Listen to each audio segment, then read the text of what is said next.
एक जुलाहा सूत काटने के लिए रुई लेकर आ रहा था। वो नदी किनारे सुस्ताने के लिए बैठा ही था कि जोर की आंधी आ गई। आंधी में उसकी सारी की सारी रुई उड़ गई।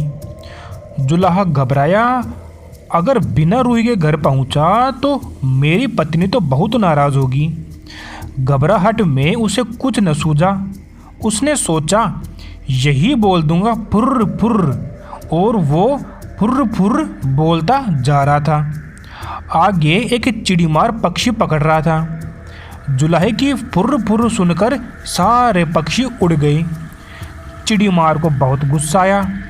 वो जुलाहे पर बहुत चिल्लाया कि तुमने मुझे बर्बाद कर दिया, आगे से तुम ऐसा कहना पकड़ो पकड़ो।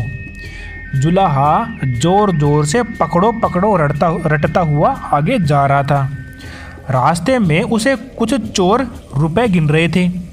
जुलाहे की पकड़ो पकड़ो आवाज़ को सुनकर वे घबरा गए। फिर उन्होंने देखा कि अकेला जुलाहा ही चला आ रहा है। चोरों ने उसे पकड़ा और घूरते हुए कहा, ये क्या बक रहे हो तुम? हमें मरवाने का इरादा है क्या?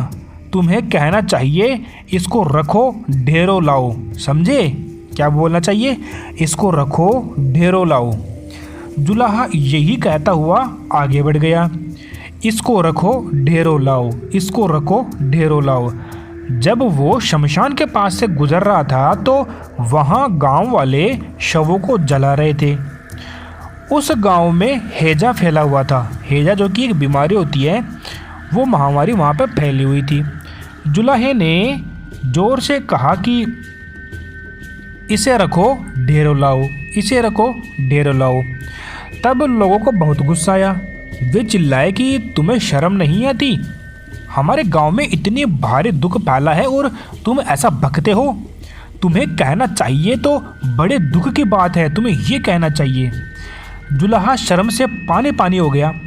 वो यही रटता हुआ आगे बढ़ने लगा। ये तो बड़े दुख की बात है, ये तो बड़े दुख की बात है। कुछ देर बाद वो एक बारात के पास से गुजरा। बारातियों ने उसे ये कहते हुए सुना, ये तो बड़े दुख की बात है, ये तो बड़े दुख की बात है। इतना सुनकर वे जुलाहे को पीटने के लिए तैयार हो गए। बड़ी मुश्किल से उसने सफाई दी तो उन्होंने कहा कि सीधे से आगे बढ़ो। क्या कहना है? सीधे से आगे बढ़ो, और हाँ, अब तुम यही रटते हुए जाना, भाग्य में हो तो ऐसा सुख मिले। अब जुलाहा यही रटता हुआ अपने राह पे चलता पड़ा। चलते चलते अंधेरा हो गया। घर से निकलते समय उसकी पत्नी ने उससे यही कहा था कि जहाँ रात हो जाए वहीं सो जाना। जुलाहा थक भी गया था, वो वहीं सो गया। अगले दिन जब सुबह उसके मुंह पर पानी पड़ा तब जुलाहा हड़बड़ा कर उठा।